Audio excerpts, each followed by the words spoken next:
আসসালামু আলাইকুম। আবারও চলে এসেছি।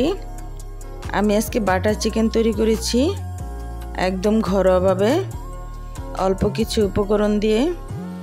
মজাদার এই ডিশটি কিন্তু বাসায় তৈরি করা যায়, রেস্টুরেন্টে না গিয়ে মাঝে মধ্যে বাসায় তৈরি করে নিতে পারেন। রুটি, পরোটা, নান বা পোলাওয়ের সাথে খাওয়া যায়। কিছু চিকেন নিয়েছি, বোনলেস চিকেন নিয়েছি আমি।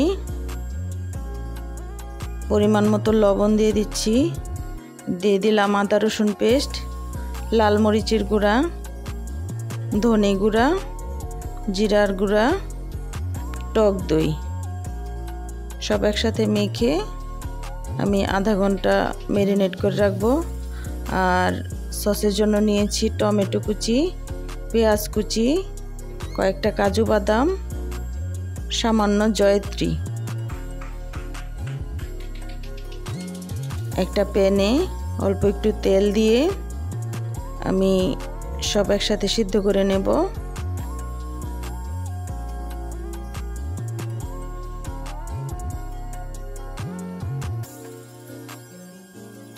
সিদ্ধ হয়ে গেছে, এবার আমি এটাকে ঠান্ডা করে ব্লেন্ড করে নেব। ছেঁকে নিয়েছি, সুন্দর একটা সস তৈরি হয়েছে। এবার আমি চিকেন টিক্কা বানিয়ে নিব। একটা তাওয়া নিয়েছি,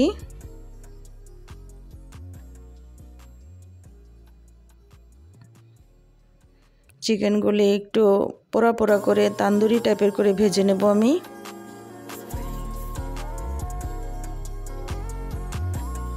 ডুবো তেলে ভাজতে যাবেন না, কোনো দরকার নেই। এভাবে ভাজলেই খুব মজা হয় এভাবে খেতে।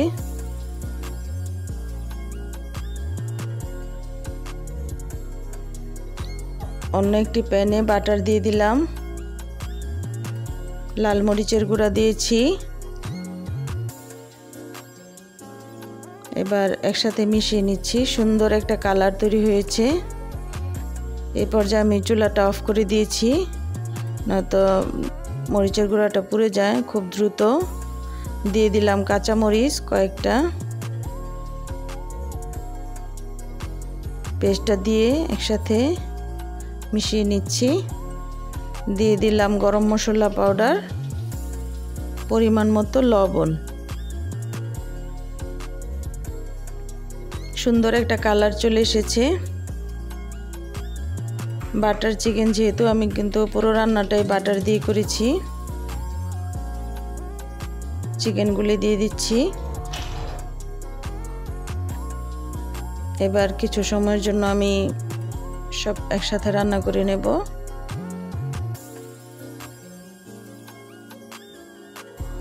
এবার দিয়ে দিলাম হেভি ক্রিম। এই হেভি ক্রিমটা আমি বাসায় বানিয়েছি। দুধের সর আর দুধ দিয়ে একসাথে ব্লেন্ড করে নিয়েছি, ঘন দুধ নিয়েছি।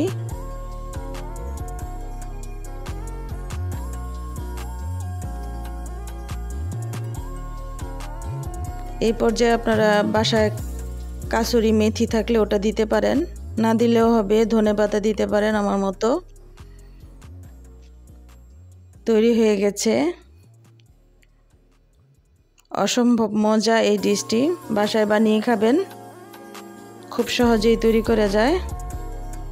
আমার রেসিপি ভালো লাগলে আমাকে সাপোর্ট করবেন আর সাবস্ক্রাইব করে দেবেন।